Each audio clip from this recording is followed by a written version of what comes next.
I have always used an example that if you are the master and I am your first apprentice and I learn well under you, in your absence, automatically, the first apprentice who knows the work well should be the one to take over.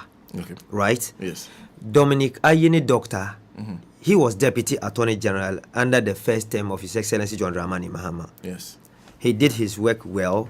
The requisite experience is there and very much qualified to replace his boss. So he was pushed to the Attorney General Department and Minister of Justice. You look at Dr. Atu Forson. I was not surprised he was pushed to become the Finance Minister. Okay. Because he was deputy after all. And Honorable Setepe, the former minister, testified that Atu Forson did well. Many of the decisions he advised, they took those decisions and it helped the John Dramani Mahama government during his first term. So he was the best man for the job. John Jinapo, former deputy energy minister, sent to a ministry he's very conversant with.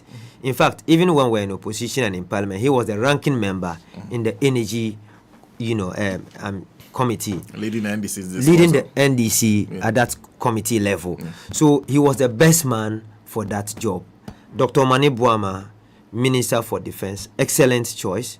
Honorable Muntaka Mubarak, Interior Minister, excellent choice. When we say we have the men, we are not just bragging. It means we really have the men with experience to do the job for us. Okay. Now, you look at the deputy ministerial positions. In fact, when Honorable Murtala and co names were yet to come out, people were looking at Honorable Al-Hassan Shaibu Soyene, looking at, Honorable Murtala, and asking questions as to who will get first before the other.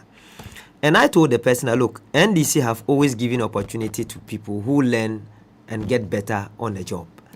Honorable Murtala, a former deputy CEO, NYEA, then subsequently became deputy minister for information.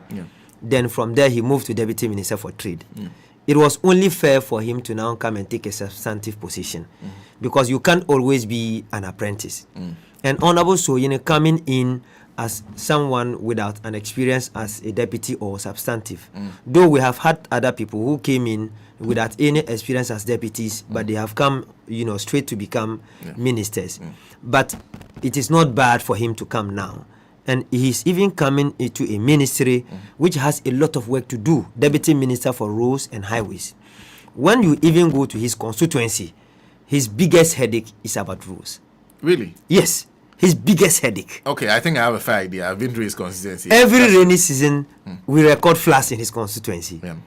You remembered a lady, a head teacher, who died out of the floods, and Dr. Baumia promised that he was going to take care of the road and the bridges. That caused her death, though which he never worked until they left power. I am sure it is now the responsibility of Honorable Soyene with that power to liaise with his boss so they can solve those problems in his constituency. John Dumelo, already a farmer practically. So going as Deputy Agric Minister is not a mistake. He can now put his practical experience to bear and inspire young people to understand that it's not about when you get a certificate, you are not supposed to just sit in the office. You can have a certificate that will push you into a practical area. He's a working agric, right? And so when you look at the appointment so far, so great. Honorable Okucheto Ablakwa, during the period of COVID-19, you could see he was traveling from one country to the other, propagating for Ghanaian students to be brought back to their country to keep them safe. His Excellency John Dramani Mahama, even when he was going to Russia to launch his book, he went with Honorable Samuel Okucheto Ablakwa. Remember the Foreign Affairs Minister, the former, when he was buying a chancery somewhere, was it Australia? Oslo. Norway. It was Honorable Okucheto Ablakwa who chanced on the documents that showed that they were going to make money out of the transaction they were involved in. So I was not expecting him to go to any other place apart from the Foreign Affairs Ministry. Minister in charge of communications at the presidency, Honorable Felix Ofotukwachi. Wonderful guy, When you give him the opportunity, you can only give him a standing ovation. He knows his work well, and he does it perfectly. Now, it is one thing to know your work, and the other to be humble and serve the people with humility. And understand that the president kept you there for a reason. I can always speak for His Excellency John Dramani Mahama. I have stayed close to him. I know how he does his work, and everybody can testify to his humility. Even those who cannot see can testify to the humility of His Excellency John Dramani Mahama. But you cannot say same for his ministers. I mean, sometimes power can change people. Money is another factor that can change a person. But His Excellency John Dramani Mahama has been there. A former minister, a former member of parliament, a former vice president, a former president, and now a president. And none of these positions has changed his demeanor or his character or the way he handle people or connect with his people. He's always remained humble no matter the elevation in his life. There are many who are always humble, but the little opportunity that comes their way and they are elevated, everything about them changes. The way they talk to people, the way they relate. In fact, even picking calls becomes a problem for them. Right? And that is why when I got the opportunity at Allah, I was sounding a word of caution, because the topmost reason, not only the corruption, not only the disrespect to the Ghanaian voter, but arrogance also contributed to part of the reasons why MPP was booted out in that manner. Okay. There are several members of the MPP that I have gotten an opportunity to speak to, and they will tell you that, Doctor, I didn't also vote for my party because the arrogance was so much from them. Is it even stopping? No. Look at the character or attitude or exhibited by the leader of the MPP in parliament. How can even a member of parliament on the side of the MPP, sitting in a chamber where you expect honorable people to occupy, describing a colleague MP as a daughter of a murderer? And the MPP is claiming not to know who made that pronouncement in parliament. You listen to Anodombre, who was described as silly by Hardcastle, and I think that description is even so low. It should have been a higher one. Silly is an understatement. This man was described silly, and people thought that Hardcastle had gone beyond the ceiling to insult an honorable member. But the few days after that, look at his character. What didn't he say? Pull all the microphones down, and he was leading the charge in, trying to destabilize the vetting of our ministers in parliament.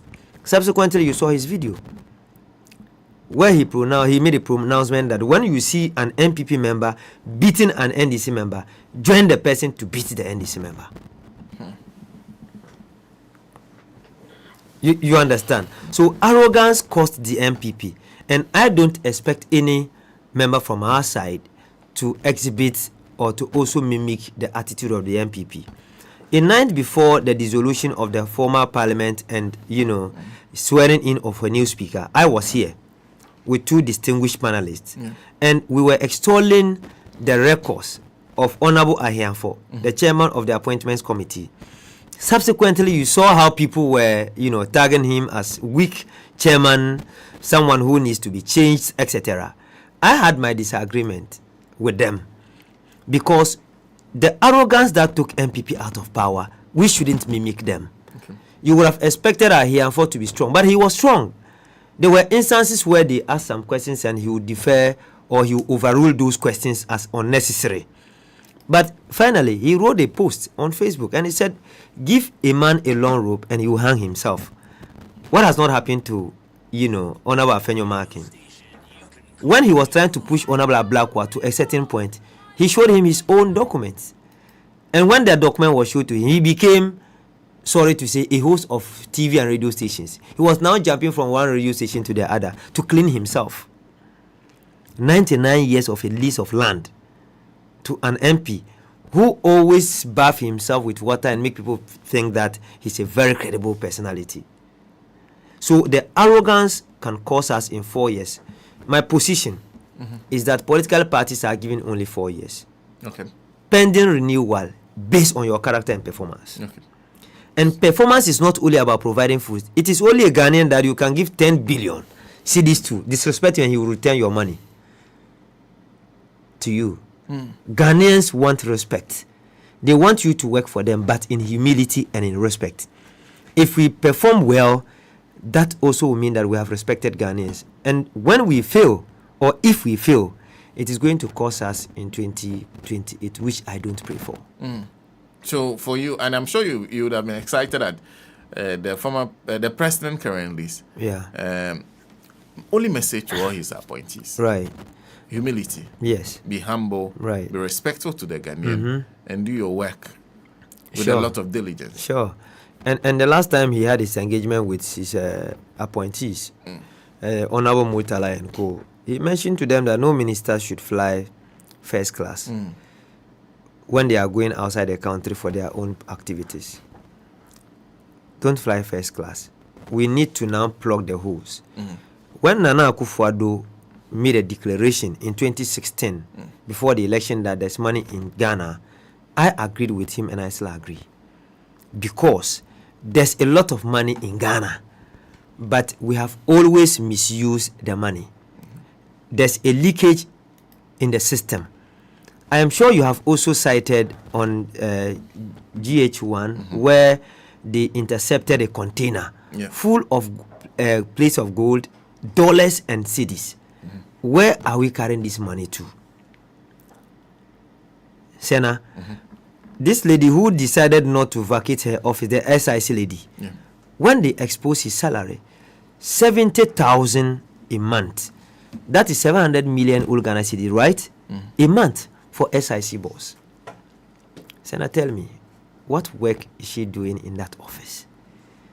840 million old Ghana cedis for wardrobe allowance. A year.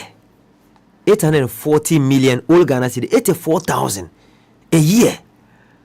So what is she going to use the 70,000 for? That we are adding another 84,000, because 70 out of your salary, you can buy your own dresses, you can buy your own shoes, but we are paying 70,000. Is it just for food? Then we are adding another 84,000 for wardrobe allowance. And you know what is interesting? We are paying her another 7,000 for entertainment. Sena, 8,000. Before even a lecturer get to that level to receive 7,000 a month, you should have published a lot of articles. And in the publication too, your research and book allowances are not coming consistently as they are supposed to come. But someone is sitting in an air-conditioned office doing virtually nothing. In fact, this same person is now referring, people to go and register their insurances with a private company belonging to Nana Akufo-Addo's family, collapsing the same company she's sitting in and taking all this money home. And the security or the gate man was supposed to receive 3,000. No disrespect, Sena, to the security, but on any other day, I don't think it is even worth you go and sit in a classroom to learn to become a teacher, because you will earn less than that, and then her security would be taking 3,000 Ghana cedis, pending adjustment based on inflation. But are you even sure that you'll be paying this 3,000 cedis to the watchman and the gardener? The country is actually bleeding. And you know the blank check they gave her? 1 year hospital for 5 children and a spouse. Hospital, they didn't quote a figure. And this gives a blank check. I can decide to manufacture documents and come and tell you I've attended hospital like 10 times. Look at the money we are wasting in just one person. Now count the number of agencies we have in Ghana. If we are paying each one of them this amount of money, I mean, Senator, by now Rawlings will be turning around in his grave, because the country is actually bleeding. And when he was mentioning bleeding, it's also about blood, because even if it's about blood, you are squeezing people to take taxis to pay this woman in this office. And when her time is due for her to vacate the office for another person to occupy, she locked the office and ran away with the keys. Now we are all happy because she has discontinued the case in court, or she went to the court to withdraw the case. But how about the stealing issue? Because that is also a crime. Senator, this station is not for you. The moment they are changing a host and you lock this office and go bolt away with the keys, then you must be prosecuted, because that is stealing. You are stealing away the property of someone. Someone is stealing the property of a state, and we are not even talking about that. Few days ago, we saw a video in circulation on social media. A head teacher stole tins or cartons of tin tomatoes. We intercepted it, we took it back, and the headmaster is interdicted. Is it about interdiction? It is about arresting a thief and prosecuting him. Imagine a poor person stealing a hen or just a fowl. What would have happened? So we have to now plug all the loopholes and make sure monitoring and evaluation is done at all ministries. People have to be monitored how they spend our hard-earned cash. People are struggling to pay taxes simply because they want to see work done. If I pay taxes and I see the roads are good and my water flow 24/7 and my children get better education. Look, even if you now want to, now the Minister for Education, you have a lot of work to do. When you send children to private schools where senior high school dropouts are teaching them, they perform better than taking them to a public school where trained teachers are teaching them. What might have been the cause or the problem at the public schools? It means that we have to put more attention at the public schools and make sure our educational system is very robust. If it is not, and it is as porous as it has been or it used to be under Nana Akufo-Addo, believe me, the whole government system is going to go so weak because education is the backbone of the economy. Are you happy with the step that has been taken thus far? The forum that has been organized to discuss, look at education in total and see how we can make it suitable to our needs as a country. Right. And also ensure that we take away, like President Mahama said in that post, all roadblocks to education in the country. Is a forum the best platform on which to achieve this? Besides the forum, what is going to be discussed as the forum is going to be the way forward. And what will be important is about implementing what is going to be discussed at the forum. Okay. The implementation. The implementation. Finally, monitoring and evaluation. Implementation, then monitoring and evaluation. Monitoring and evaluation. Okay. Because when you implement a policy, what makes it work is the monitoring. Okay. And when things are not going well, you come in and do your evaluation. Okay. Now, Sena, education at the basic level is the problem of this country and not tertiary. Education at the basic level. At the basic level. In building a house, the foundation is very important. Okay. If you don't have a proper foundation, you cannot use a weak sand to start from the low level and you put concrete on top of it. The room will fall down. Okay. Mind you, before someone gets to the tertiary, the person has to go through the basic level. Through primary, junior high school. If you are not prepared properly, you cannot perform well at the tertiary institution because we receive students from the basic level. Okay. We don't get our students from any source apart from the basic level. Now, Sena, let's even look at the primary to junior high school level. Students don't have textbooks to learn. At some areas, a teacher is holding one textbook, teaching over 90 students in one class, and expecting them to understand what he's teaching. If you have never seen something for the first time and someone is teaching you that, and you have no evidence or no practical evidence, how can you even get this into your head? Now, we saw on social media also where a teacher was teaching ICT and had to draw a laptop on the board, meaning that the teacher don't even also have access to a laptop. The students, if a teacher don't have a laptop, how do you expect the students to also get one? How can you teach ICT without practicals? How can you teach ICT without a hard copy? Or a reference point? Then you look at the number in the classrooms. Per the standard of GES, the ratio of teacher to student should be 38:1. Okay. A teacher to 38 students. And if you have more than even 40, then you should have 2 teachers in one classroom. But now, you can find 90 students in one class to a teacher. You cannot even give assignments.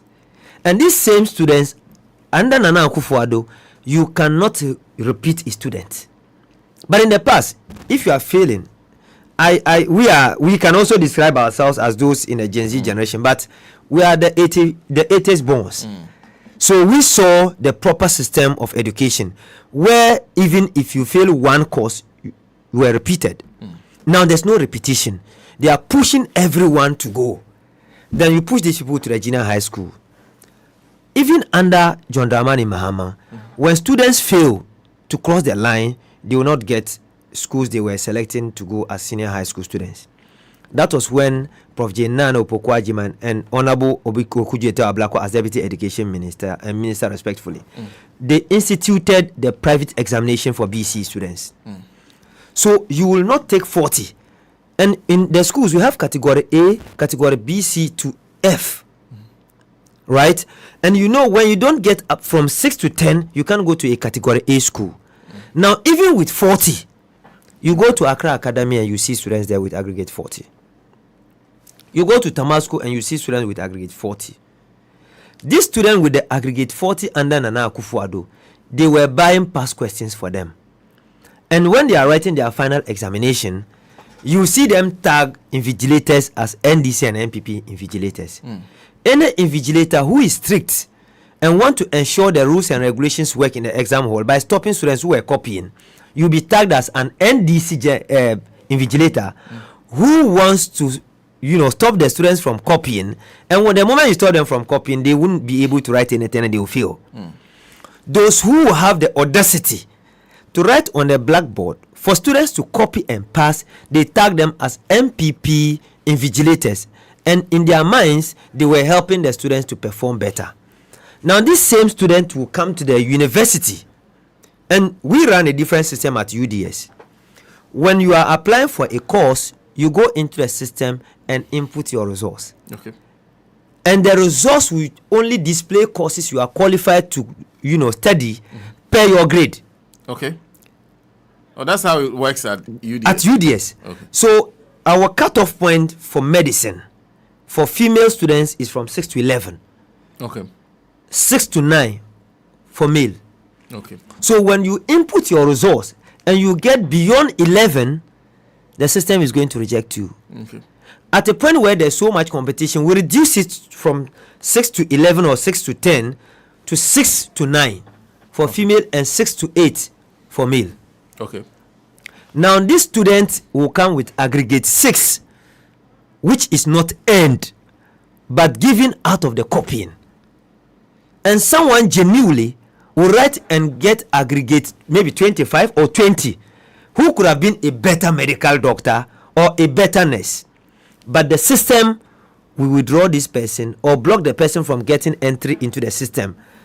Now the person who came with 6 out of copying will not be able to survive a first trimester. Because at the senior high school, the government have complete control.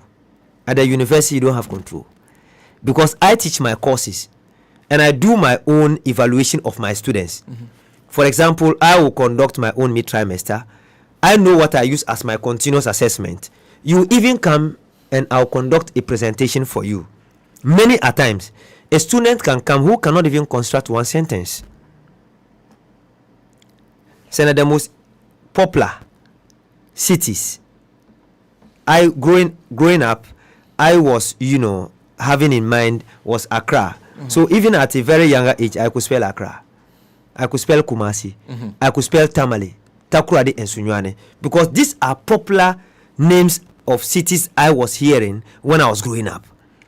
How can you apply for admission to a school in a region which name you will see on the form? Then you come to write examination and you can't spell the region name.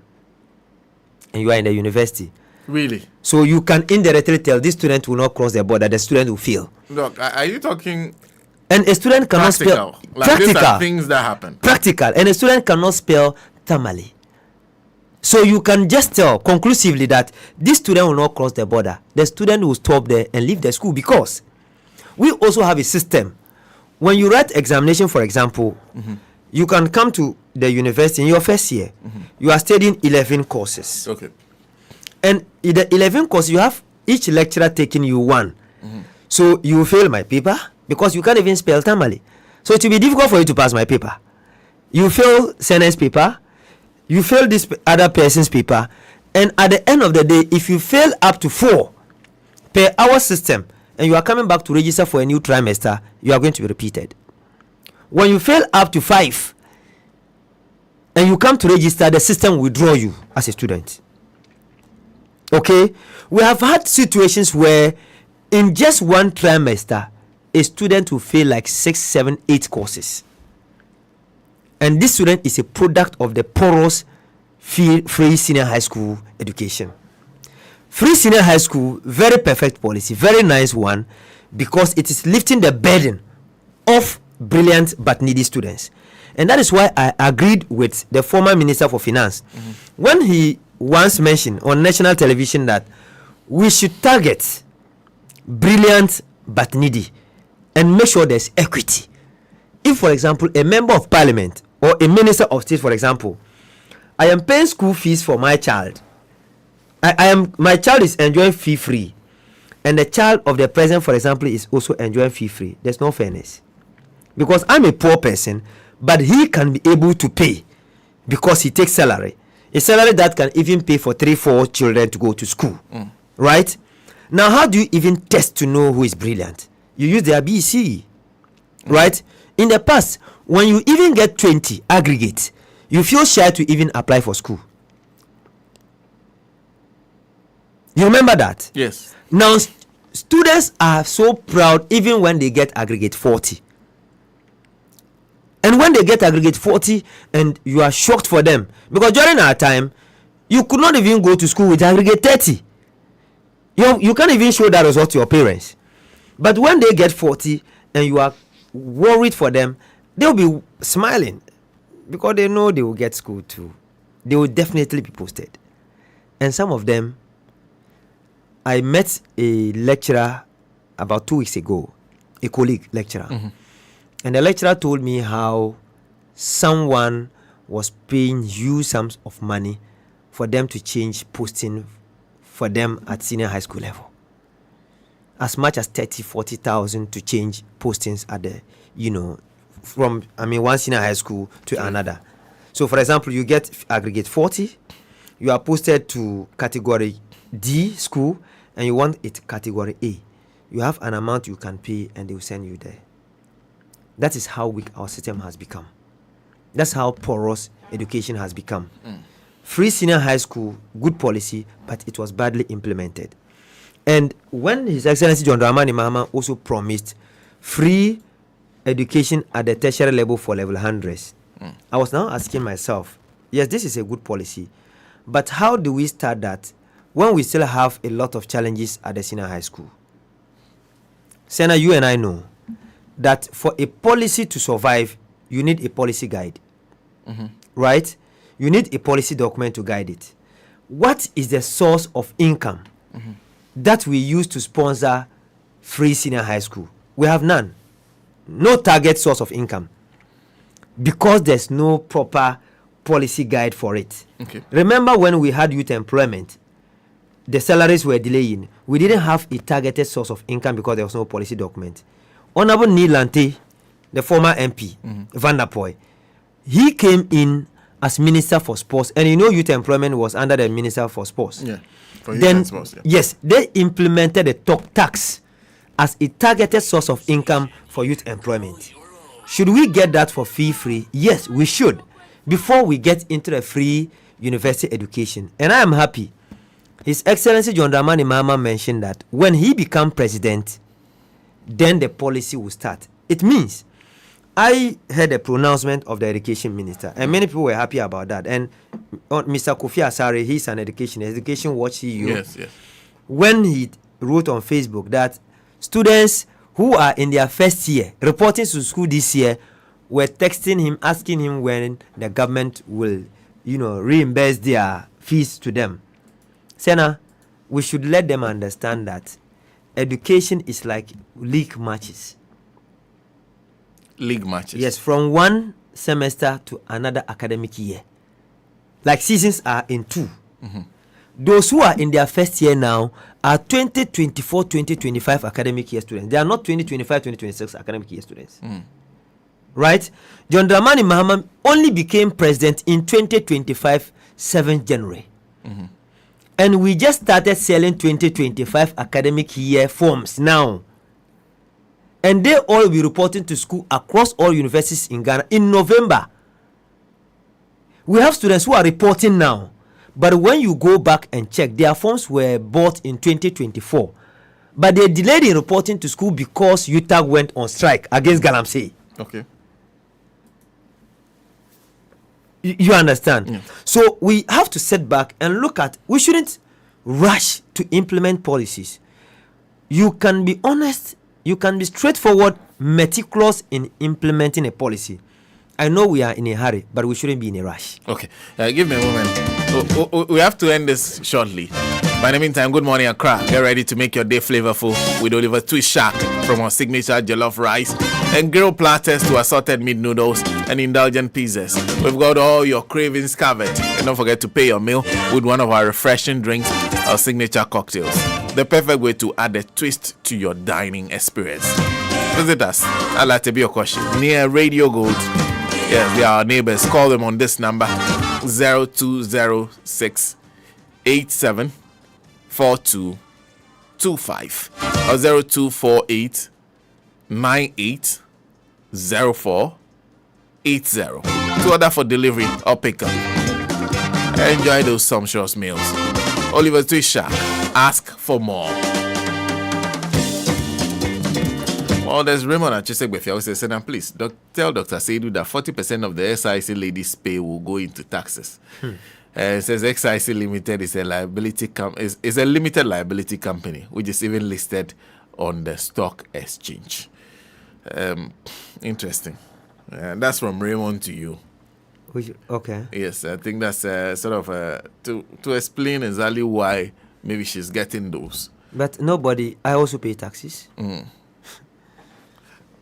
It is lawful that 40% of your money goes to taxes. I also pay taxes. But am I receiving as much as she's receiving? Sometimes these things are not justifiable. Sena, over 4,000 of my salary go into taxes. That is someone's salary, right? At the end of the month, that's someone's salary.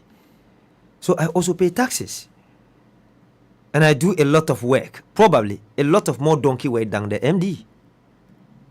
I don't even sit in an air-conditioned room. If I don't even have projectors, sometimes I have to miss a lot of lectures. Okay? And procurement of even, for example, for the past 8 years of Nana Akufo-Addo's government, he never provided subventions for students, for universities. Really? They were using IGF to build lecture halls, using IGF to buy projectors for lecturers. And subventions were not coming? No. So people shouldn't be giving these, excuses. Someone is taking so many repeated allowances. The question I asked earlier, you are taking 70,000 a month as your salary, and 84,000 for wardrobe allowance for what? We all work for the same country, right? I'm a lecturer. I work for the country, and every day I meet your students, the students of the SIC boss, to turn them into proper human beings into the future. Do I take wardrobe allowance, or I should walk to work naked? There's no equity. We are not fair. I also live in a house with a security. I use that small salary I have to pay my security. I have to pay my gardener. I have to buy my own car, sometimes with loans. She will enjoy free fuel. When I am sick or any of my family, when I go to hospital, I use my meager salary to pay again. People shouldn't justify this. This is completely not making sense at all. We have to sit around the table and look at the laws again and review so many of the salaries. Someone mentioned that, they are looking at the single span salary pay structure. You cannot become an assistant lecturer without holding your master's for some years. That is the same certificate she's holding as MD and taking more. So if we are even going to go by single span, it means there's no fairness or equity anywhere. But that's why he's saying that it's a limited liability company. But the government shares, have majority of the shares in that company. But the pay structure is not the same. And it is because this is even SIC. I'm sure all the other agencies, some pay even more than this. You remember the Ghana Cocoa, board company, salary issues. You remember that also. Yeah. We have to sit back and bring back that conscience of a Ghanaian. We have to feel patriotic. We have to understand that our country is at a certain point, at a crossroads, where we need to help the state. MPs under His Excellency John Dramani Mahama gave out some part of their salary for him to build the E-blocks. You remember that? No, actually, CHIPS compounds. CHIPS compounds. Yes. So we have to get to that point again, where people will say, okay, look, this salary I am taking is so huge for me. People sleep at the mercy of the weather in Accra. When you are coming to work, you see them. Citizens who pay salaries, do donkey work to make the economy work. They sleep on trucks. They sleep in kiosks. And they go back to the hospitals and schools to teach. Just so to make life better into the future. But they take less. Nobody care about them. They join the throttle before they even get to work. They are late. And they always answer queries. And someone will sleep, go to work even at 12 or 1 o'clock. And these are the salaries the person enjoy. Doc, we have to leave it here. Right. And nice to see you once again. It's nice to see you too. Yeah, Dr. Seydou Fita is a lecturer at University of Development Studies. Join us in studio. He's also a politician. And coming up next is a mid-morning show with Ochami Bajimba. Stay tuned. Accra 2022, 23, 24 and more. We don't try me by Drema. Back live. Commercial free. Versus Mid-Morning Show. Oh, we love Ochami by Drema. Mid-Morning Show. The Mid-Morning Show. Yes. 90.5. Good morning, my neighbors. Ochami.